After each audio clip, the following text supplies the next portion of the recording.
En Calédonie, décidément, l'environnement mobilise. Après les lycées hier, la marche du siècle, manifestation mondiale, était relayée cet après-midi à l'appel du mouvement ACT et de sa présidente Martine Cornaille. Une centaine de personnes a défilé au départ de Lansvata, à Nouméa. Écoutez les réactions recueillies par Clarisse Ouatoué et José Solia. Est-ce qu'on voit aujourd'hui des mesures concrètes se mettre en place pour défendre la planète ? Non, à notre échelle, on ne la voit pas. À l'échelle internationale, on ne la voit pas. C'est des mesures qui sont anecdotiques et je veux dire, enfin, une fois qu'on aura plus de nickel, qu'est-ce qu'on va faire en Nouvelle-Calédonie ? Une fois qu'on aura plus de pétrole, qu'est-ce qu'on va faire dans le monde ?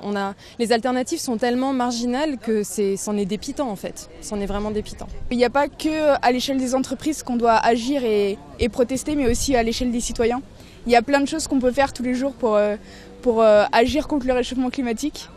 Des gestes quotidiens simples, par exemple éteindre la lumière quand on sort d'une pièce ou éviter de mettre la clim sur 20 degrés. Par exemple, au lycée La Pérouse, ils étaient 800 à ne pas aller en cours pour manifester. Et aujourd'hui, les 800, on les voit pas forcément. Et je trouve ça vraiment dommage qu'ils se rendent pas réellement compte de l'importance de ce qu'ils font et que pour eux, c'est peut-être juste un truc qu'il faut faire une fois et puis c'est tout, alors que c'est quelque chose vraiment, comme elle a dit Emma, quelque chose qu'il faut faire tous les jours et au quotidien.